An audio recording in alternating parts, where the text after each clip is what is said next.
네, 오늘 본문 말씀을 가지고 회색이라는 제목으로 함께 말씀을 나누겠습니다. 마틴 루터의 설교에 보면은 이런 내용이 있습니다. 한 번은 사탄이 성대한 기념식을 거행했는데 그곳에는 사탄의 부하들이 제각기 자기 업무의 결과를 보고하기 위해 모여들었습니다. 저는 그리스도인 순례자를 위해 사막에 거친 짐승을 풀어놓았죠. 아마 지금쯤은 모래 속에서 허옇게 그들의 해골만 굴러다니고 있을 겁니다. 그래서 어쨌다는 거야? 그들의 영혼은 모두 구원받았단 말이다, 이 멍청아. 마틴 루터의 설교입니다. 저는 말이죠, 다른 마귀가 자랑스럽게 말을 이었습니다. 폭풍을 일으켜서 그리스도인이 탄 배를 뒤집어 버렸습니다. 그래서 하나도 남김없이 물에 빠져 죽게 만들었습니다. 진짜 한심한 놈들만 모였군. 사탄이 언성을 높였습니다. 그들 영혼도 결국 구원받았잖아. 그때 한 부하가 말했습니다. 저는 10년 동안 한 사람만 쫓아다니면서 그의 영혼을 할 수 있는 한 편하게 살도록 만들어 주었습니다. 그리고 마침내 그를 우리 편으로 삼는데 성공했습니다. 그제야 사탄은 환호성을 질렀습니다. 그날 밤 함께 모인 자들은 기뻐 날뛰며 지옥의 향연을 즐겼다고 합니다. 마틴 루터의 설교에 나오는 내용입니다. 그런데 그냥 들리지 않아요. 참 의미심장하게 들립니다. 우리가 신앙생활하면서 조심해야 될 것이 무엇인지 다시 한번 우리를 각성해 주시고 있는데요. 물론 우리는 고난이나 핍박 같은 것도 충분히 경계하고 믿음을 잃지 않도록 조심해야 되지만, 그러나 요즘 세상은 오히려 평범하게 살아가는 편안한 삶이 경고의 대상이 될 수 있다는 것이죠. 왜냐하면 그것이 우리로 하여금 차갑지도 않고 뜨겁지도 않는 미지근한 신앙을 만들어내기 때문입니다. 아마도 여러분은 요한계시록에 등장하는 미지근한 신앙, 그것에 대해서 들어보셨을 겁니다. 자, 그런데 이 미지근한 신앙이라는 것이 구체적으로 어떤 것을 말씀하시는 건지, 또 이것이 얼마나 우리에게 위험한 건지 설명이 필요할 것 같아요. 미지근하다라는 이 단어는 무감각과 열정 그 사이에서 매우 동요하는 상태를 이야기합니다. 자, 그러니까 무감각하지는 않은데 그렇다고 열정적이지도 않는, 굉장히 애매모호한, 매우 갈등하고 있는 그런 상태를 말합니다. 마치 세상과 하나님 사이에 두 다리를 걸쳐 놓은 상태와 비슷하다고 설명을 드릴 수 있겠습니다. 오늘 본문 16절을 보면 예수님께서 내 입에서 토하여 내치리라 라고 말씀하십니다. 여러분, 이 말이 어떻게 느껴지십니까? 굉장히 거칠게 느껴지지 않습니까? 매우 단호한 느낌입니다. 신약 성경에는 이 단어가 한 번밖에 등장하지를 않아요. 그만큼 강력한 단어인데요, 이거든 저거든 빨리 결정하라는 강력한 경고가 담겨 있는 말입니다. 예수님께서 라오디게아 성도들에게 말씀하시고자 하는 메시지가 바로 이거예요. 15절에 차든지 덥든지 하라는 이 말, 무감각과 열정 사이에서 애매하게 서 있지 마라. 어느 것 하나 빨리 결정하라는 겁니다. 그러지 않으면 토에 내쳐버리겠다라고 말씀하시죠. 굉장히 단호한 결단을 우리에게 요구하시는 겁니다. 그냥 그렇게 편안하게 있지 마라, 애매모호하게 있지 말라는 거예요. 라오디게아 성도들은 회색지대에 서 있었습니다. 회색지대, 애매모호하게 양다리를 걸치고 있던 거죠. 그런데 여러분, 우리가 잘 알다시피 신앙에는요, 중간지대라는 것이 없습니다. 회색지대가 없어요. 회색이라는 색깔 자체가 신앙에는 존재하지 않습니다. 이것 아니면 저것입니다. 희든지 검든지 둘 중 하나예요. 선이든지 악이든지 따르든지 말든지 불순종을 하든 순종을 하든 둘 중 하나입니다. 사실 많은 사람들이 기독교의 이런 이원화를 굉장히 부담스러워하죠. 기독교는 타협도 없고 회색도 없고 굉장히 원색적인 종교라며 비난을 합니다. 하지만 어쩔 수 없죠. 빛과 어둠의 중간지대가 없습니다. 선과 악의 중간지대가 없지요. 예수님 말고 다른 구원의 길이 없습니다. 그러니까 기독교는 원색적일 수밖에 없어요. 둘 중 하나를 선택할 수밖에 없는 겁니다. 신명기 11장 26절로부터 28절을 보면 하나님께서 이렇게 말씀하세요.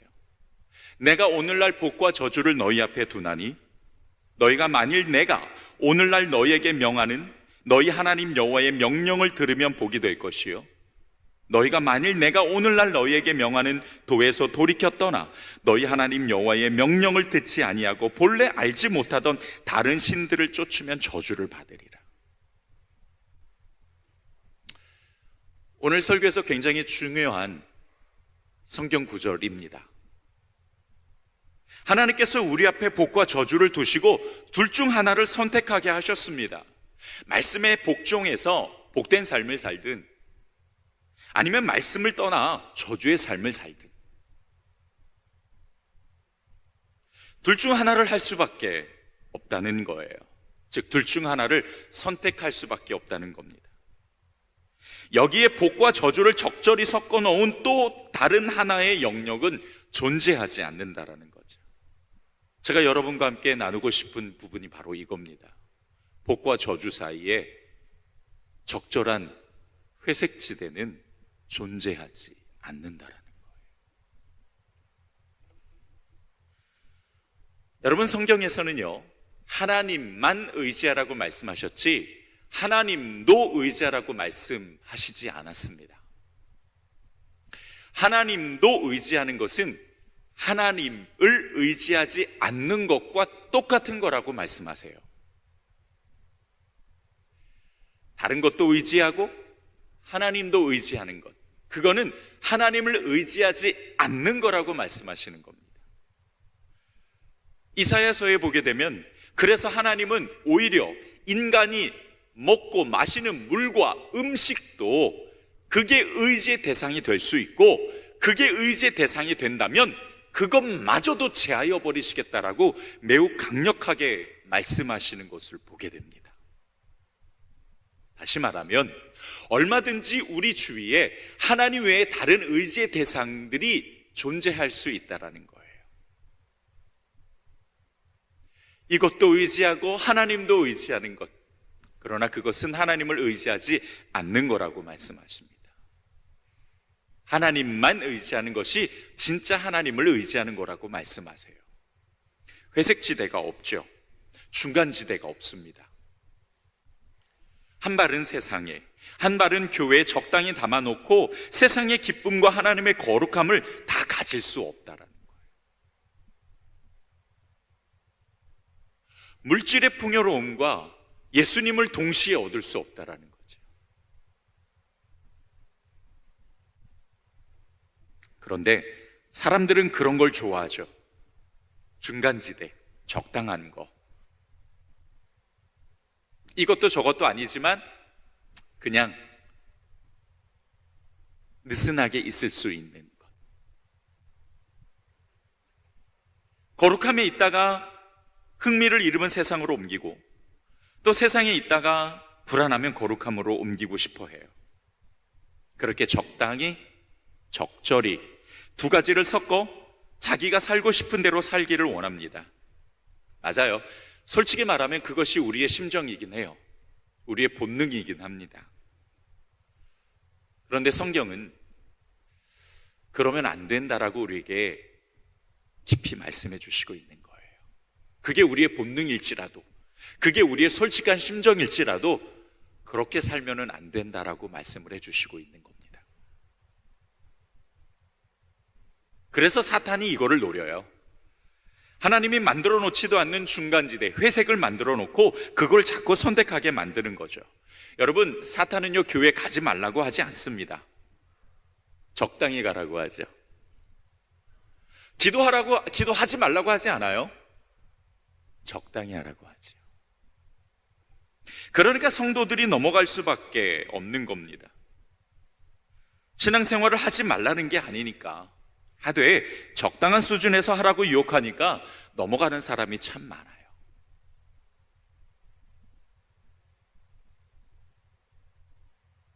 너무 무감각하면 안 되니까 그것도 안 되고, 또 너무 열정적이면 그것도 좀 부담스러우니까, 그래서 무감각과 열정 어딘가에 머물러 있으라고, 미지근하게 있으라고 사탄은 우리를 그렇게 유혹하는 겁니다. 마치 이렇게 말하는 거죠. 은기야, 천국 가야지. 당연히 가야지. 그런데 잘 봐봐, 세상에 좋은 거 진짜 많잖아. 하나님이 만드신 세상이잖아. 누려야 될 것도 얼마나 많은데, 즐겨야 될 것도 얼마나 많은데, 그것도 해야지. 천국도 가야지. 그런데 그것도 해야지. 때로는 이렇게 해요. 물론 하나님 사랑해야지. 당연하지.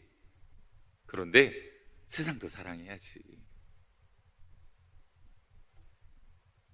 이것도 저것도 아닌 미지근한 신앙으로 만들어 버리려고 합니다.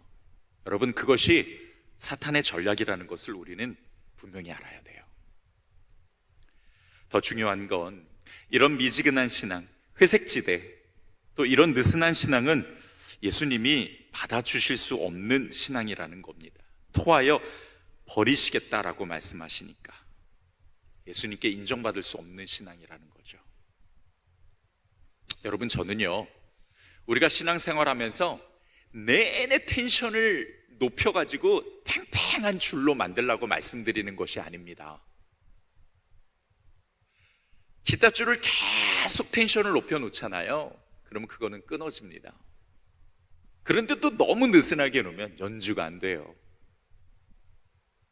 우리 인생이란, 우리가 삶을 살아가는 것이란 그래요. 살다 보면 우리의 믿음과 신앙의 줄이 느슨해지거든요. 그런데 그 느슨해진 상태로 계속 있어서는 안 된다라는 겁니다. 느슨해진다는 게 잘못됐다라는 것이 아니라 그 느슨한 상태를 자꾸 유지하고 싶어 하는 것이 잘못됐다라는 거예요. 그거를 우리가 경각해야 된다라는 겁니다. 그렇게 하고 싶은, 그렇게 느슨해지고 싶은 우리의 본능적인, 육적인 것들을 우리가 경각하고 빨리 거기에서 빠져나올 수 있어야 한다라는 것이죠. 느슨해질 수밖에 없는 삶이에요, 우리는. 계속 세상에서 살다 보면은요, 텐션이 자꾸 떨어져요. 그렇기 때문에 우리가 예배하는 거고, 그렇기 때문에 우리가 하나님 앞에 기도하는 거고요, 그렇기 때문에 우리가 하나님 앞에 말씀에 더욱더 집중해서 하나님을 바라보려고 노력하는 거지요. 그렇게 살아야 한다고 성경이 우리에게 말씀해 주시고, 그렇게 계속 느슨하게 있으면 안 된다라고 예수님께서 우리에게 강력하게 결단을 요구하시고 있는 겁니다. 자, 그렇다면 도대체 뭐가 성도들을 이렇게 미지근한 신앙으로 만들어 버리는 걸까요? 오늘 본문을 보게 되면 그 원인이 우리에게 말씀해 주시고, 그 원인을 우리에게 말씀해 주시고 있는데요, 배금주의에 있습니다. 따라서 합시다. 배금주의. 마스크 하셨으니까 하셔도 돼요. 네, 다시 한번. 배금주의. 이게 무슨 말이냐면 돈을 최고의 가치로 여기고 숭배하여 삶의 목적을 돈 모으기에 두는 경향이나 태도를 말합니다. 다시 한번요. 배금주의는 돈을 최고의 가치로 여기고 그것을 숭배하고 삶의 목적을 돈 모으기에 두는 경향이나 그런 태도, 그거를 배금주의라고 이야기를 합니다. 지금 대한민국이 그렇죠. 아니, 온 세상이 다 그렇습니다. 물질주의. 돈이면 다 되죠. 제가 그 설교 준비를 하면서 그런 생각이 들었어요. 옛날에 CF 보면은, 혹은 드라마 보면 돈으로 살 수 없어, 사랑은 돈으로 살 수 없어, 막 그렇게 이야기했던 게 기억이 나요. 근데 요즘은 사랑도 돈으로 사죠. 돈으로 못 사는 게 하나도 없습니다. 그러니까 배금주의 성향이라는 이 말도 어색하게 들리지만 과연 배금주의 성향이 없는 사람이 있을까라는 의심이 들 정도예요. 돈이 최고의 가치로 여겨지는 세상에서 돈은 그 어떤 것보다도 강력한 힘이죠. 그거를 거부할 사람이 누가 있습니까? 제가 구체하게 다른 예를 들지 않아도 우리는 충분히 그 돈의 위력을 실감하며 살아가고 있습니다. 돈이면 다 되죠. 물질적으로 어려웠던 과거보다 물질적으로 풍요로운 지금이 그래서 신앙생활하기가 더 어렵습니다. 유혹이 더 많고 우리의 마음을 뺏어가는 것들이 더 많으니까요. 오늘 본문에 등장하는 라오디게아 교회가 그랬습니다. 이 교회가 영적으로 좀 심각한 교회였어요.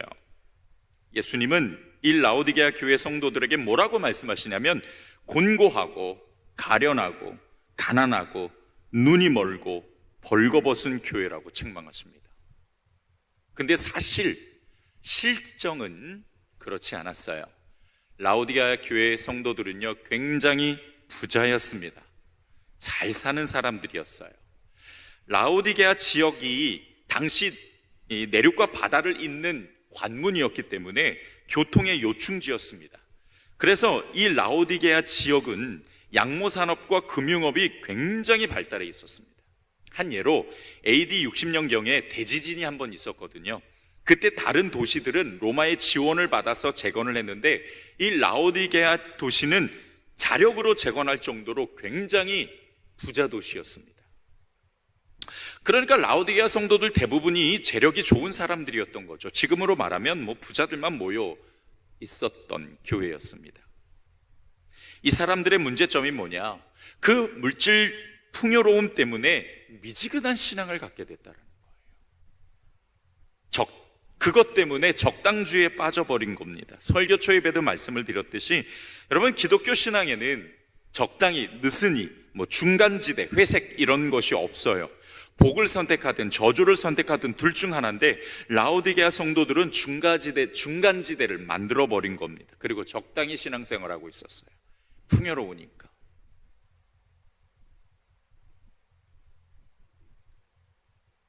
자, 그런데 문제는 여러분, 우리의 신앙을 미지근하게 만드는 게 재물만 있는 것이 아니라는 거죠. 사실 우리가 주목해야 될 것은 재물이 아니라 풍요라는 단어에 있습니다. 넉넉함.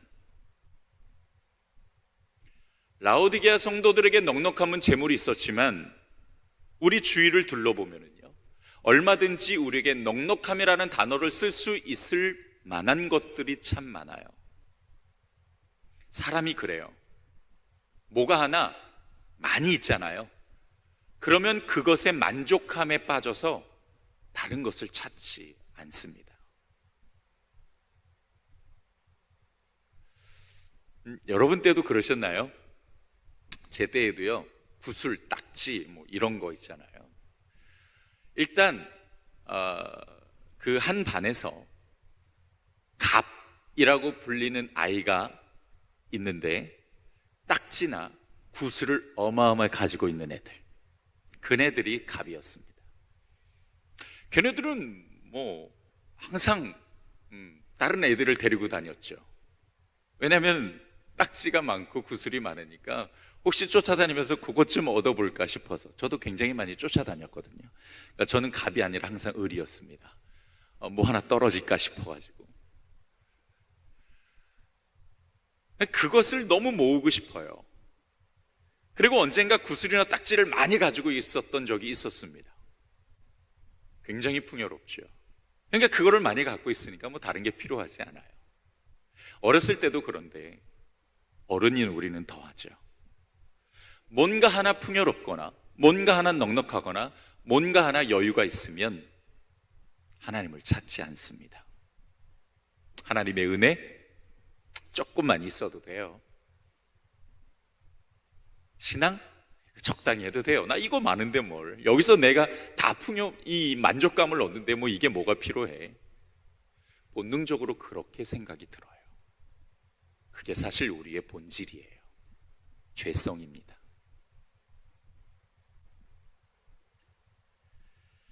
그렇게 생각하면 우리를 느슨하게 만드는 것, 우리를 게으르게 만드는 것, 육적인 편안함을 추구하게 만드는 정신 등 내 신앙을 미진하게 만드는 요인은 우리 주위에 차고 넘쳐요.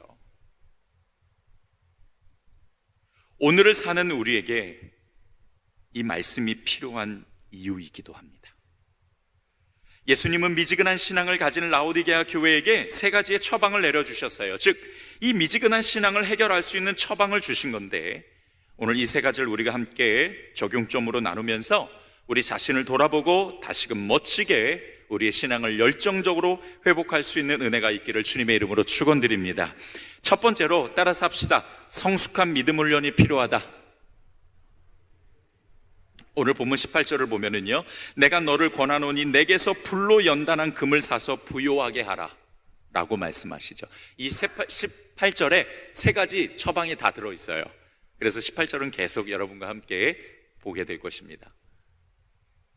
첫 번째로는 내게서 불로 연단한 금을 사서 부요하게 하라고 말씀하세요. 부요하게 하라는 것은 지금 이들은 부요하지 않다라는 거예요. 어떤 것이 부요하지 않을까? 여기서 연단한 금이라는 것은 재련된 금을 말하는데, 이것은 우리가 잘 알다시피 불순물이 제거된 금을 뜻합니다. 99%, 100% 그런 순금을 이야기하는 거죠. 정금을 이야기하는 거죠. 금이 불순물을 다 제거하면 정금이 되잖아요. 그런데 이 정금이 뭘 의미하느냐? 성숙한 믿음을 뜻합니다. 욥기 23장 10절을 보면 욥이 고난을 당하는 중에 이런 고백을 하죠. 나의 가는 길을 오직 그가 하시나니 그가 나를 단련하신 후에 내가 뭐와 같이? 정금같이 나오리라. 욥은 자신이 당하는 고난이 하나님이 자신을 정금으로 단련하시는 단련의 도구라고 고백했습니다. 여러분, 우리의 성숙한 믿음을 만드는 방법은 성경에서 딱 하나 이야기하십니다. 연단. 그것밖에는 없어요. 이 부분이 사실 저도 좀 아쉬움이 있는데, 성경을 아무리 뒤져봐도 우리의 믿음을 성숙하게 만드는 건 연단밖에 없더라고요. 나중에 더 찾을 수 있을려는지 모르겠습니다만은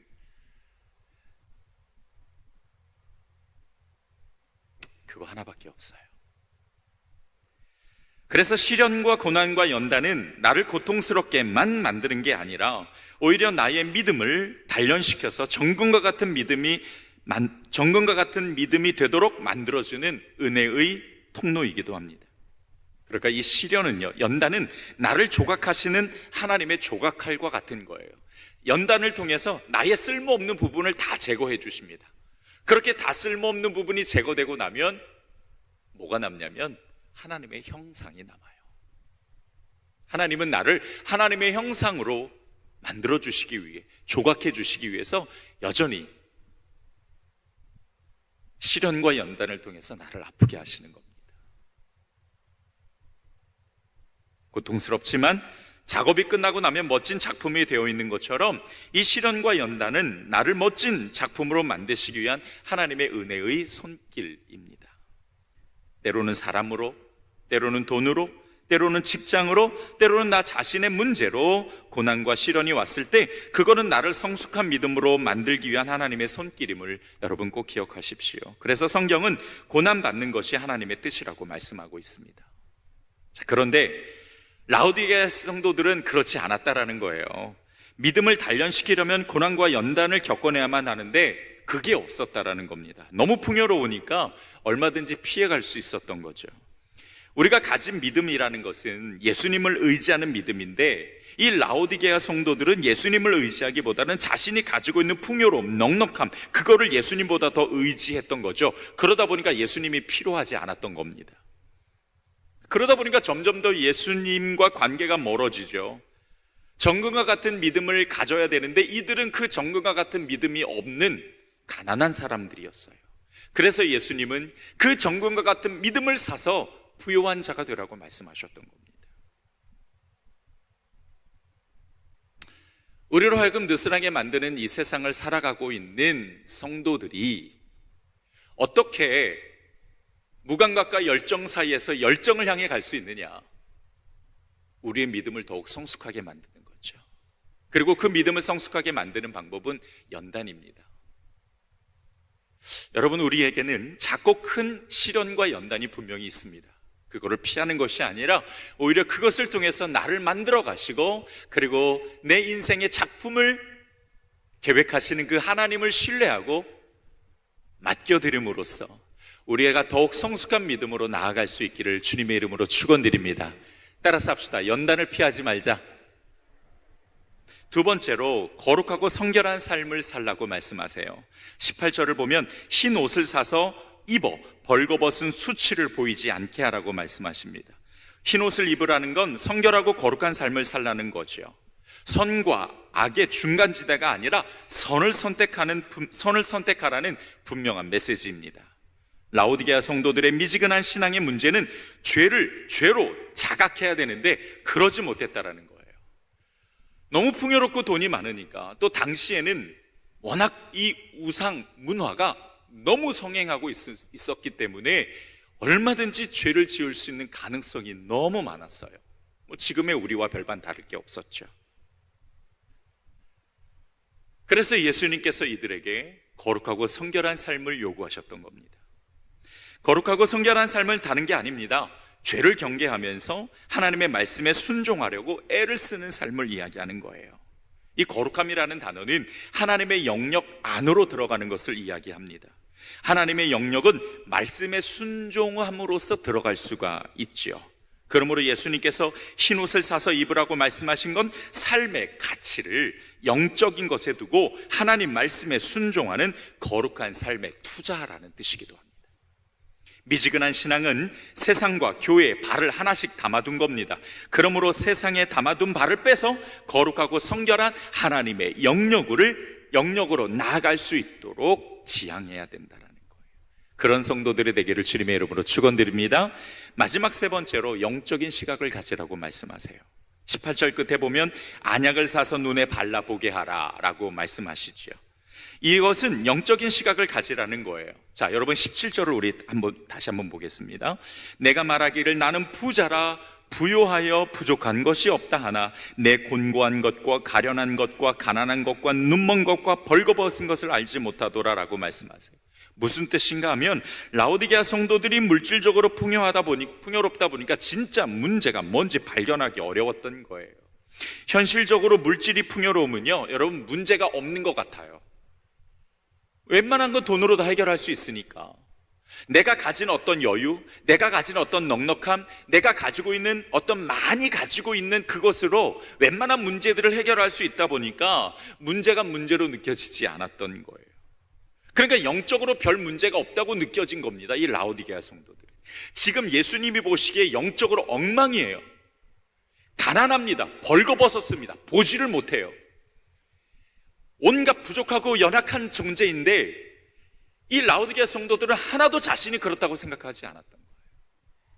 너무 다르죠. 하나님이 보시는 시각과 자신이 보는 시각이 너무 달랐던 겁니다. 여러분, 우리도 마찬가지예요. 하나님이 바라보시는 나와 내가 바라보는 내가 일치가 돼야 되는데 그렇게 되지 않으면 너무 다른 길을 갈 수밖에 없는 겁니다. 예수님은 우리에게 영적으로 깨어있으라고 말씀하시고, 예수님은 영적으로 우리에게 바로 보라고 말씀하시는데, 내가 보기에 나는 별로 문제가 없는 것 같고, 내가 보기에 내 삶은 왠지 그냥 그 정도면 괜찮을 것 같은 시각을 가지고 있다라고 한다면 동상이몽이에요. 달라도 너무 다른 거예요. 그래서 우리가 하나님께 일치할 수 있도록, 하나님께 맞춰갈 수 있도록 우리의 삶과 신앙을 조율하지 않으면 안 되는 겁니다. 여러분은 왜 우리가 수요 예배에 나오고 금요 예배에 나와서 기도하고 말씀을 듣고 주일에 나와서 이렇게 하나님을 예배해야 됩니까? 맞춰야 돼요. 느슨했던 줄을 맞춰야 됩니다. 잃어버렸던 영적 시각을 하나님 앞에 두어야 돼요. 하나님이 바라보시는 것에 내가 바라보고 하나님의 마음이 있는 것에 나의 마음이 있게 해야 됩니다. 아멘. 아멘.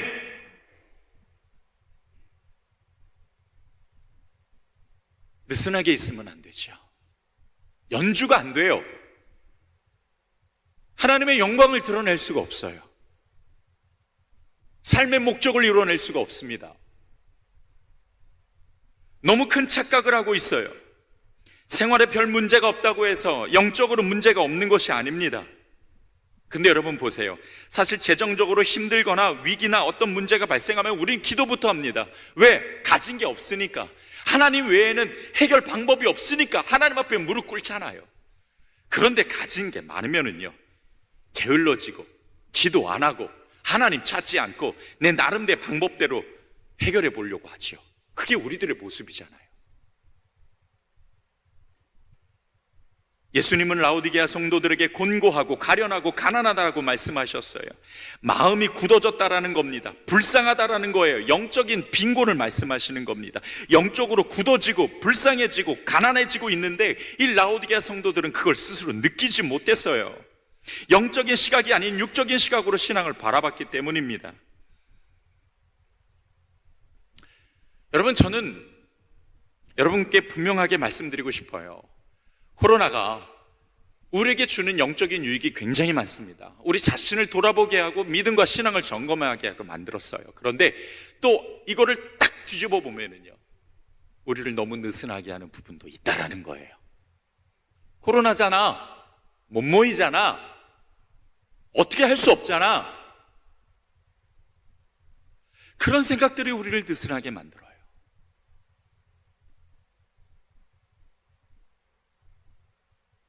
다시 한번 우리를 돌아보기 원합니다. 영적인 시각을 가져야 돼요. 눈을 떠야 됩니다. 여러분, 우리가 눈이 감겨져 있다는 게 아니라 눈 더 크게 떠야 된다는 거예요. 저도 눈이 꽤 작은데 이렇게 더 크게 떠야 돼요. 그래서 하나님이 원하시는 것이 무엇인지, 말씀에서 우리에게 어떻게 인도해 주시고 있는지를 우리가 바라볼 수 있어야 합니다. 자, 그러면 여러분, 어떻게 영적인 시각을 가질 수 있을까요? 생활에 문제가 없을수록, 일이 더 잘 될수록, 문제가 해결될수록, 생활이 풍요로울수록 사실 우리는 더 하나님께 나아가는 경건 연습을 충실히 해야 됩니다. 영적으로 굳어지지 않도록 말씀과 기도와 예배와 순종 생활에 철저하게 실천하면서 하나님께 가까이 가고 하나님과 일치시킬 수 있도록 우리가 자꾸 우리 자신을 조율해 가야 된다는 거죠. 말씀을 정리하겠습니다. 라오디게아 교회 성도들은 물질의 풍요로움 때문에 미지근한 신앙이 되어버려서 영적으로 굳어지고 빈곤해져 갔지만 그거를 느끼지 못했습니다. 그래서 주님은 믿음을 단련시키고 거룩한 생활을 실천하고 영적인 시각을 가져야 된다라고 말씀해 주시고 있습니다. 우리도 얼마든지 라오디게아 교회처럼 미지근한 신앙이 될 수 있습니다. 특별히 지금은 더 그럴 만한 시대예요. 그러므로 철저하게 믿음을 점검해서 단련시키고 생활을 점검해서 거룩한 삶을 실천하며 육적인 시각이 아니라 영적인 시각을 가져 깨어있는 자들이 되기를 주님의 이름으로 축원드립니다.